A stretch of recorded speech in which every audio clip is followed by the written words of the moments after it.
पारंपरिक रब्बी व उन्हाळी पिकांना फाटा देत बुलढाणा जिल्ह्यातील अनेक शेतकरी हळद पिकाकडे वळले आहेत. मात्र यावर्षी पावसाळ्यात झालेल्या अतिपावसामुळे हळद उत्पादक शेतकऱ्यांना मोठा फटका बसला आहे. यावर्षी मोठ्या प्रमाणात पाऊस झाला, त्यामुळे जमिनीतील ओलावा कायम राहिला आणि सूर्यप्रकाश देखील पिकांना कमी मिळाला. यामुळे हळद पिकाची मुळे अर्थात कंद सडण्याचे प्रमाण वाढल्याने उत्पन्नात मोठी घट झाली आहे. शिवाय 9 महिन्याचे असलेले पीक 7 ते 8 महिन्यात म्हणजेच 1 महिना आधीच काढणीला आले आहे. सध्या हळद पिकाला 14 ते 18,000 रुपये प्रति क्विंटल भाव मिळत आहे. यावर्षी खरीप हंगामातील इतर पिकांबरोबर हळद पिकाला देखील मोठा फटका बसल्याने जिल्ह्यातील हळद उत्पादक शेतकरी आता या पिकाकडे देखील पाठ फिरवण्याची शक्यता वर्तवली जात आहे. यावर्षी बुलढाणा जिल्ह्यामध्ये बहुतेक शेतकऱ्यांनी हळद लावलेली आहे आणि पाऊसही चांगला झाला, पण जरुरीपेक्षा थोडा जास्त झाला. त्याच्यामुळे काय झालं की हळदीचं पीक जे आहे ते जवळपास हातातून गेल्यासारखं आहे.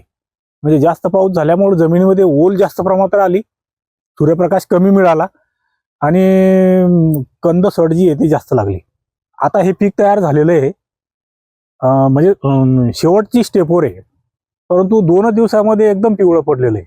म्हणजे हिरवेपणा त्यातला जवळपास गेलेला आहे आणि हा कालावधी घटला त्याचा 1 महिन्याने जवळजवळ. त्याच्यामुळं याचा उत्पन्नावर मोठ्या प्रमाणात परिणाम होणार आणि हळदमध्ये घट होणार.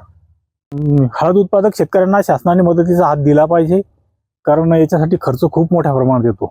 जसं बाकीच्या पिकांना अतिवृष्टी झाली त्यावेळेस शासनाने मदत दिली, सोयाबीन असेल किंवा इतर पिकांसाठी. परंतु आता हळदीचं पीक आता हातात येण्याचा कालावधी सुरू झालेला आहे आणि आता आपल्याला कळायला लागलेलं आहे की याच्यामध्ये नुकसान झालेलं आहे, तर शासनाने त्याला मदत दिली पाहिजे.